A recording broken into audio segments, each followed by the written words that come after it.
பிரியமானவர்களே, ஆண்டவராகிய இயேசு கிறிஸ்துவின் நாமத்தினாலே உங்கள் யாவரையும் அன்போடு கூட நான் வாழ்த்துகிறேன். ஆண்டவர் கிருபையாய் நமக்கு கொடுத்த இந்த புதிய நாளுக்காக முதலாவது நாம் ஆண்டவருக்கு நன்றி சொல்லுவோம். ஊக்கத்துடனே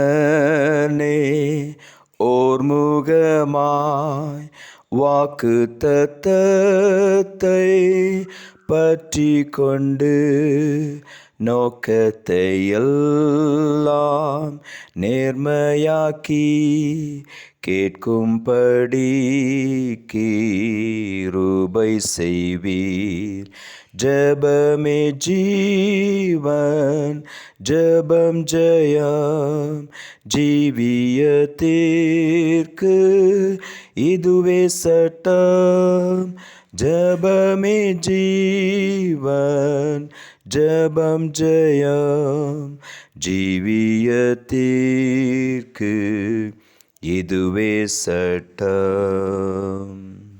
இந்த நாளுக்கு இந்த ஆண்டவர் கொடுக்கிற ஒரு வார்த்தை 1 சாமுவேல் புஸ்தகம் 1ஆம் அதிகாரம் 17வது வசனம். 1 சாமுவேல் 1ஆம் அதிகாரம் 17வது வசனம். நீ இஸ்ரவேலின் தேவனிடத்தில் கேட்ட உன் விண்ணப்பத்தின்படி அவர் உனக்கு கட்டளையிடுவாராக என்றார். அநேக நாட்கள் குழந்தை இல்லாமல் இருந்த அன்னாள் மன வேதனையோடு கூட எவ்வளோ நாட்கள் துக்கத்தில் இருந்தவள் ஒரு நாளிலே தேவாலயத்தில் வந்து தன்னுடைய கண்ணீரை ஊற்றி தன்னுடைய இருதயத்தை ஆண்டவருடைய சமூகத்தில் ஊற்றி விண்ணப்பம் பண்ணினாள். ஆண்டவரிடத்தில் ஜெபம் பண்ணினாள். அந்த ஜெபத்தை அவள் ஏறெடுத்து கொண்டிருக்கும் பொழுதுதான் ஏலி என்கிற தேவனுடைய ஊழியர் அதை கேட்டு அவளை பார்த்து சொன்ன ஒரு வார்த்தை, நீ இஸ்ரவேலின் தேவனிடத்தில் கேட்ட உன் விண்ணப்பத்தின்படி அவர் உனக்கு கட்டளையிடுவாராக என்றார். அன்னாளுடைய ஜெபத்தை ஆண்டவர் கேட்டார். இந்த காலை வேளையிலும் கூட இஸ்ரவேலின் தேவனாகிய கர்த்தரிடத்திலே நாம் கேட்கிற ஒவ்வொரு ஜெபத்திற்கும் விண்ணப்பத்திற்கும் நமக்கு நிச்சயமாகவே பதில் உண்டு. காரணம், அவர் ஜெபத்தை கேட்கிற தேவன், அவர் ஜெபத்திற்கு பதில் கொடுக்கிற தேவன். இந்த காலை வேளையிலே நாம் விசுவாசமுள்ளவர்களாய் ஜெபத்தில் எவைகளெல்லாம் கேட்கிறோமோ அவைகளை எல்லாம் பெற்றுக்கொள்ளுவோம் என்று நாம் அறிந்திருக்கிறோம். அதை நான் விசுவாசிக்க வேண்டும்.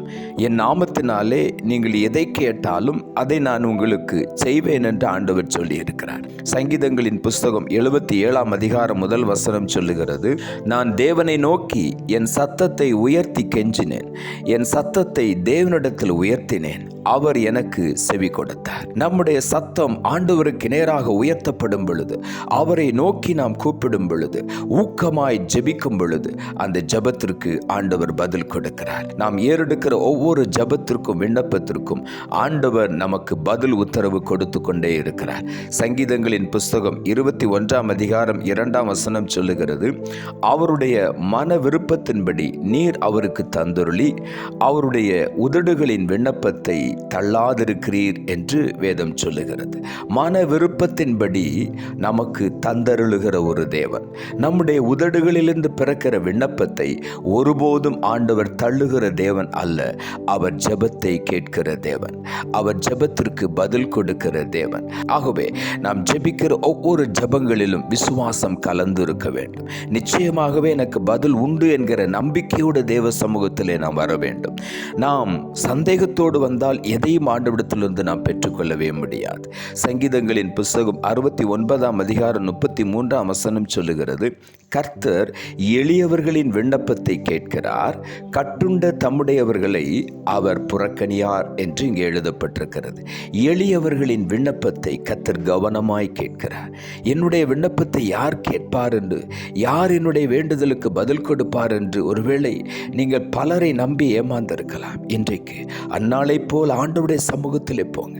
எவ்வளோ நாட்கள் ஒரு ஆசீர்வாதத்திற்காக, ஒரு குழந்தைக்காக நீங்கள் காத்திருந்திருக்கலாம். ஆனால் இன்றைக்கு முழு மனதோடு கூட ஆண்டவர் தான் எனக்கு அற்புதம் செய்ய முடியும் என்று விசுவாசத்தோடு அவருடைய சமூகத்திலே போய் ஆண்டவரே என்று சொல்லி கண்ணீரை ஊற்றும் பொழுது ஆண்டவர் எளியவர்களின் விண்ணப்பத்தை கேட்கிற தேவன், கவனமாய் கேட்கிற தேவன். கட்டுண்ட தம்முடையவர்களை அவர் புறக்கணிக்கவே மாட்டார். ஆண்டவர் கட்டுகளை அறுத்து விடுதலை கொடுக்கிற தேவன். பல வருடங்களாக குழந்தை இல்லாத அன்னாள் தேவ சமூகத்தில் ஒரு நாள் போனாள். இதுதான் என்னுடைய கடைசி என்று சொல்லி ஆண்டவருடைய சமூகத்தில் போய் தன்னுடைய கண்ணீரை ஊற்றினாள். கர்த்தர் அந்த விண்ணப்பத்திற்கு, அந்த ஜெபத்திற்கு பதில் கொடுத்தார். கர்த்தர் மேல் உன் பாரத்தை வைத்துவிடு, அவர் உன்னை ஆதரிப்பார் என்ற வார்த்தையின்படி நம்முடைய பாரத்தை ஆண்டவரிடத்தில் சொல்லிவிடுவோம். சொல்லிவிட்டு நாம் ஆண்டவரை துதிக்க ஆரம்பிப்போம். அன்னாள் அதைத்தான் செய்தாள். ஆண்டவரை மகிமைப்படுத்த ஆரம்பித்தாள். ஏற்ற காலத்திலே கர்த்தர் குழந்தையை கொடுத்தார். அன்னாள் தேவ சமூகத்தில் போகும் பொழுது பொருத்தனை பண்ணினாள்.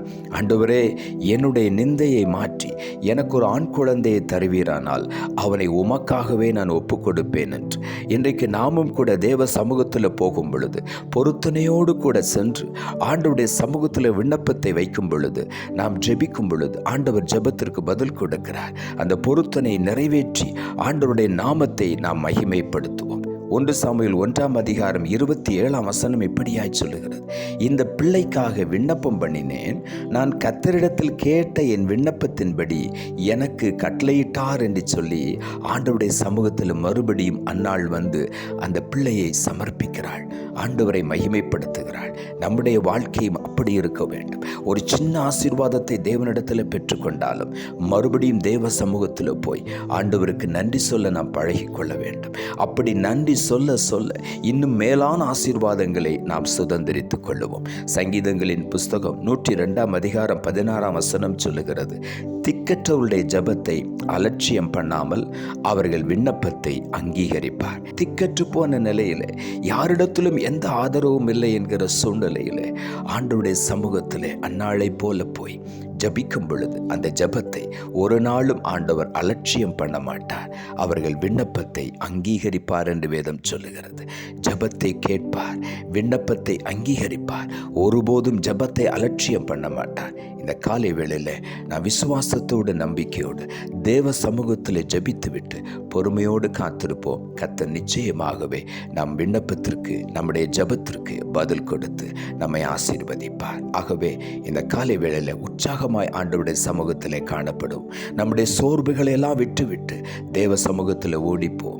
நம்முடைய கவலைகளை எல்லாம் விட்டுவிட்டு தேவ சமூகத்தில் ஓடிப்போம்.